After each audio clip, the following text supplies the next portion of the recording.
Bertemu kembali dalam channel Infinity Group Official, di mana kita bisa belajar dan berkarya untuk negeri. Semboyan kami adalah laris. Dua pengantar tentang aktivitas peningkatan yang berkesinambungan. Aktivitas ini merupakan aktivitas keseharian untuk melakukan peningkatan proses secara internal. Ingat ya, yang dilakukan adalah peningkatan, bukan suatu proses perbaikan. Makanya aktivitas ini kita sebut sebagai Kaizen. Untuk membahas mengenai Kaizen, kita akan mulai membahas dan memperkenalkan tentang yang namanya prinsip harga dan biaya.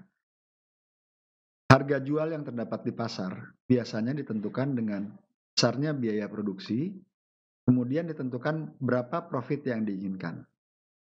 Jika suatu perusahaan ingin meningkatkan profit, biasanya dilakukan dengan meningkatkan harga jual.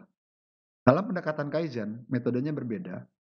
Untuk melakukan peningkatan profit, harga jual diusahakan tetap, tapi dilakukan dengan penurunan dari biaya produksi atau cost down.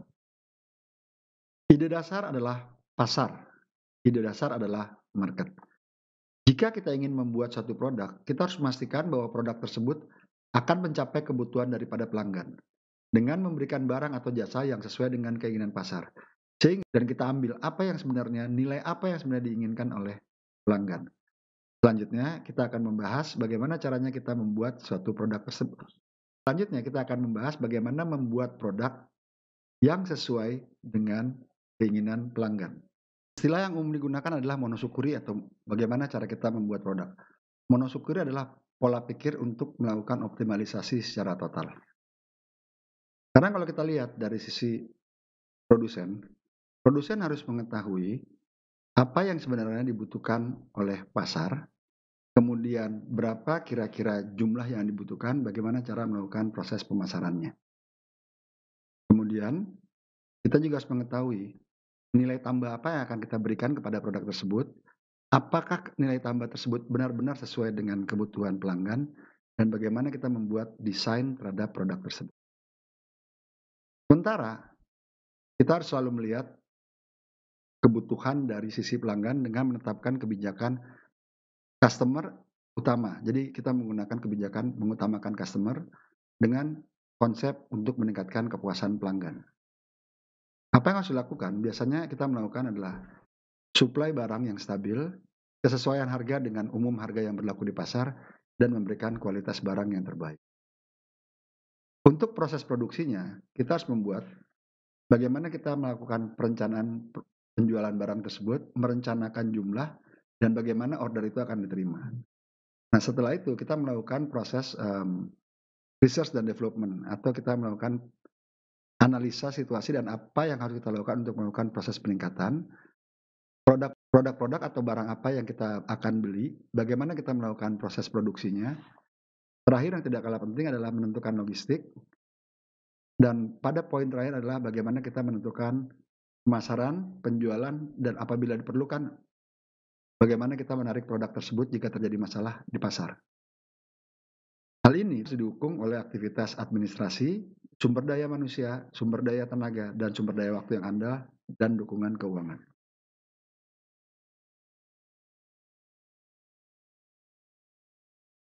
Karena kita membahas tentang monosukuri bagaimana membuat suatu produk, kami ingin memperkenalkan 3 elemen produksi dan aktivitas produksinya. Kita akan membahas 3 elemen produksi dan aktivitas produksi. Jadi, elemen produksi dibagi 2 menjadi input atau masukan, output atau keluaran. Sekarang kita akan bahas mengenai inputnya dahulu. Input aktivitas produksi biasanya adalah mesin atau alat yang akan membantu membuat proses yang sangat dibutuhkan dan harus ada, sehingga kategorinya adalah mesin. Kemudian material atau alat-alat pendukung untuk membuat produk tersebut, dan man atau kompetensi yang dibutuhkan dalam memproduksi atau membuat barang atau jasa tersebut. Kemudian di bagian keluaran atau output yang harus kita perhatikan adalah quality atau derajat kesesuaian, bagaimana kita mengirim atau delivery, dan biayanya. Ini adalah komponen-komponen dalam aktivitas produksi. Jadi komponennya ada 3 elemen produksi atau orang sebut 3M, man, mesin, material, dan 3 elemen dari produk yaitu QCD atau quality, cost, dan delivery. Nah, harus kita ingat bahwa 3M akan selalu mengalami fluktuasi atau perubahan, akan selalu ada variasi. Dan untuk mengukur kepuasan pelanggan biasanya digunakan QCD atau Quality, Cost, dan Delivery. Jika kita membicarakan tentang aktivitas produksi, tentunya tidak terlepas dari yang kita sebut yang namanya target. Target dari aktivitas produksi biasanya kita sebut dalam kategori P, Q, C, D, M, S. Apa itu? P adalah Productivity Improvement atau perbandingan antara keluaran dan masukan. Q adalah peningkatan dari kualitas atau derajat kesesuaian. C adalah aktivitas cost reduction atau penurunan biaya. Selanjutnya adalah bagaimana kita menurunkan waktu kirim lebih singkat. Dan M adalah moral rising, artinya peningkatan moral. Dan hal yang paling penting dan utama adalah safety first atau bebas dari risiko kerja. Untuk melakukan hal ini semua, perlu adanya kesadaran dari semua.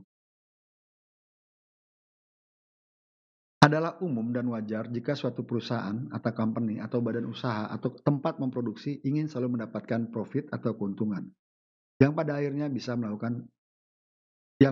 bisa memberikan suatu kontribusi kepada masyarakat sekitar dan komunitas. Nah, di mana letak masing-masing aktivitas tersebut? Kalau kita bicara mengenai productivity improvement, itu kita bicara di area produksi dan di area bagaimana kita mendeliver atau menyampaikan nilai dari produk yang kita sampaikan.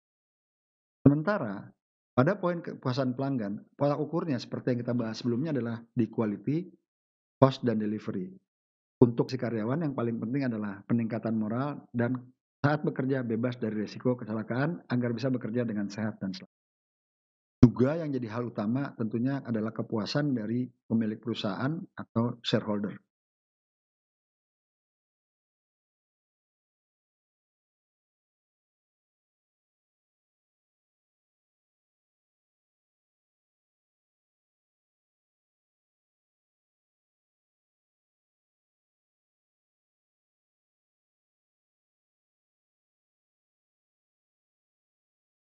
Kita akan memasuki tentang pola pikir dalam melaksanakan aktivitas Kaizen di dalam Monoshukuri. Pola pikir ini dibagi menjadi 3, yakni pola pikir market, pola pikir quality, dan pola pikir yang berdasarkan fakta. Kita akan masuk satu-satu. Untuk pola pikir market terbagi menjadi 2, yakni pertama berdasarkan orientasi terhadap pelanggan, apa yang terjadi kompetisi, apa yang terjadi di pasar, dan bagaimana kita melakukannya dan bagaimana kita melakukan countermeasure atau pengendaliannya itu kita lakukan secara eksternal. Kemudian adalah orientasi kepada proses selanjutnya. Jadi apa yang kita bisa lakukan untuk perbaikan di proses. Di dalam pola pikir market ada 2 pendapat yang harus kita ikuti. Ini pertama pendapat manusia atau orang-orang kita yang punya pendapat dan bagaimana pendapat pasar. Jadi bagaimana pasar merespon terhadap produk atau jasa yang kita beri. Sedangkan selanjutnya mengenai pola pikir kualitas atau pola pikir derajat kesesuaian, kita harus tahu bahwa kualitas yang dijamin jelas. Jadi part tersebut atau jasa tersebut, apa bagian-bagian yang termasuk bagian yang kita jamin terhadap kualitasnya, kesesuaiannya kita jamin. Kemudian tanggung jawabnya jelas, apakah tanggung jawab pengguna atau tanggung jawab dari pembuat. Nah, untuk pola pikir berdasarkan fakta, kita harus melihat tempat produk tersebut dibuat dan bagaimana prinsip-prinsip kerja aktual selama menjalankan proses pembuatan produk atau jasa tersebut. Dan kita harus fokus terhadap fluktuasi. Artinya dia tidak mungkin stabil dan kita selain fokus, kita juga harus mampu memanfaatkan fluktuasi yang terjadi.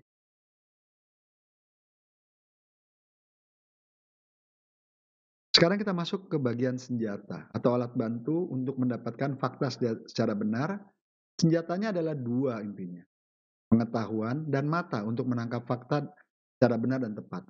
Ilmu apa sih yang dibutuhkan? Statistik, bagaimana membaca kecenderungan data, kemudian manajemen scientific teknik, dan yang tidak kalah penting adalah perbaikan dan peningkatan dari sistem kerja yang harus kita lakukan. Poin selanjutnya adalah kita membahas bagaimana kita melakukan aktivitas Kaizen ini. Ada 3 aktivitas utama. Yang pertama adalah peningkatan aktivitas operasional, di mana yang harus kita lakukan adalah melakukan troubleshoot, artinya melakukan penanganan terhadap masalah yang terjadi, dan yang tidak kalah penting adalah harus mencegah agar kejadian yang pernah terjadi tidak berulang. Yang kedua kita sebut sebagai manajemen harian. Dalam manajemen harian, Yang harus dilakukan adalah melakukan deteksi dini terhadap permasalahan yang terjadi dan adanya kemampuan untuk mengatasi masalah pada tahap awal. Jadi masalah ini tidak dibuat menjadi berlarut-larut, dilakukan di tahapan awal dari kejadian. Terakhir adalah manajemen mandiri setiap individu, di mana setiap individu harus mampu belajar mandiri, belajar secara kelompok, dan melakukan aktivitas motivasi. Aktivitas motivasi itu yang paling penting adalah melakukan QC activity atau aktivitas quality control, CS movement atau terus melakukan bergerak untuk melakukan perbaikan terhadap kepuasan pelanggan, dan yang lebih penting adalah sistem saran. Pada sistem saran yang paling diutamakan adalah setiap anggota, setiap individu aktif melakukan saran-saran perbaikan. Sekarang kita akan masuk pada tahapan yang kita sebut sebagai Kaizen.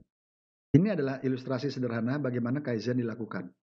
Kalau kita lihat dari gambar yang sederhana ini, kita bisa melihat jika kita bisa memindahkan suatu box dengan menggunakan suatu alat bantu, akan lebih mudah dilakukan daripada kita harus mengeluarkan energi yang besar, tenaga yang besar, dan risiko yang besar untuk memindahkan suatu produk dari satu tempat ke tempat. Kalau kita melakukan redefinisi terhadap apa itu Kaizen. Kaizen adalah untuk mencapai hasil yang lebih baik yang bertumpu pada manusia. Jadi titik tumpu Kaizen ini ada di manusia. Perubahan menjadi yang lebih baik dapat dicapai dengan yang pertama kita sebut namanya teknologi. Kalau teknologi ini biasanya berkaitan erat dengan investasi, berkaitan dengan biaya. Tapi aktivitas Kaizen lebih bertumbuh pada manusia. Sehingga yang dilakukan adalah penekanan agar timbulnya rasa peka, rasa kreatif, antusiasme, dan adanya kebersamaan untuk sama-sama belajar melakukan aktivitas ini dan melibatkan banyak pihak secara harian. Dasar dari pelaksanaan produksi adalah safety atau bebas dari risiko. Ini ditekankan kepada manusianya untuk keselamatan manusia. Sehingga untuk semboyan safety first atau keselamatan adalah yang utama, kita pertama harus berhati-hati, waspada, dan bekerja dengan aman. Apa yang harus dilakukan? Yang pertama adalah jelas, melakukan penghilangan risiko. Hilangnya risiko bisa didapat jika kita memiliki area kerja yang baik, teratur, tertata, dan rapi. Pada akhirnya kita berharap akan terjadinya peningkatan produktivitas.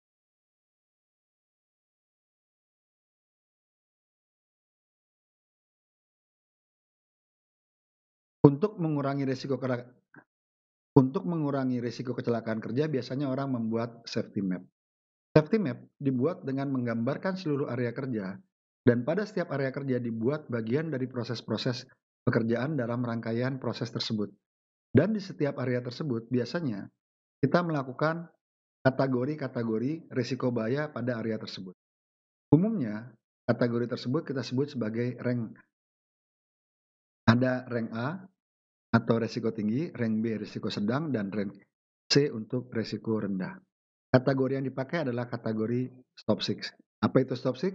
Silakan lihat materi kami tentang stop six yang ada di dalam playlist kami tentang kategori stop six. Di dalam safety map setiap area proses, biasanya orang menggambarkan layout proses area yang menjadi scope area di mana akan dilakukannya identifikasi, kemudian kita tentukan risiko bahayanya tinggi atau rendah, dan harus tervisualisasi di dalam safety map. Kemudian informasi dan visualisasi kita kategorikan. Nah, setelah kita lakukan perbaikan, kita akan bandingkan sebelumnya seperti apa, sesudahnya seperti apa, dan beri tanda jika area tersebut sudah kita tanggulangi. Jika kita bicara mengenai safety, jika kita bicara tentang risiko kerja, konsep yang harus kita pakai adalah bad news first. Jadi kita tidak boleh menyampaikan informasi baik selalu, tapi kita harus menyampaikan informasi yang buruk lebih dahulu. Nah, sedikit gambaran tentang stop six. Stop six itu adalah A, B, C, D, E, F, dan O biasanya. A itu adalah apparatus atau alat kerja. B adalah big heavy, sesuatu yang besar dan berat. Car adalah sesuatu yang bergerak. Drop adalah sesuatu yang membuat kita jatuh. Electric, sesuatu yang bisa membuat kita tersetrum. Dan fire atau kebakaran. Terakhir biasanya orang menambahkan others. Jadi ada kategori-kategori lain yang tidak termasuk di dalam kategori stop six ini. Nah, untuk klasifikasi risikonya, kita biasanya menggunakan klasifikasi A, B, dan C. Di mana A itu biasanya mengakibatkan kematian atau cacat tubuh atau kehilangan organ tubuh. Kalau B, kecelakaan sedang, luka-luka, atau bisa mengakibatkan produksi terhenti sementara yang mengakibatkan orangnya tidak bisa bekerja pada hari tersebut. Sedangkan rank C adalah kecelakaan kecil atau luka ringan, produksi masih tetap bisa berjalan, dan orang tersebut bisa kembali bekerja di area kerja. Ini adalah contoh bagaimana pembuatan rank dengan kategori toxic dengan rank A, B, C. Ini adalah contoh bagaimana membuat bagian dari proses di mana sebelumnya adalah gambar temuan dari rank A setelah dilakukan perbaikan menjadi rank C.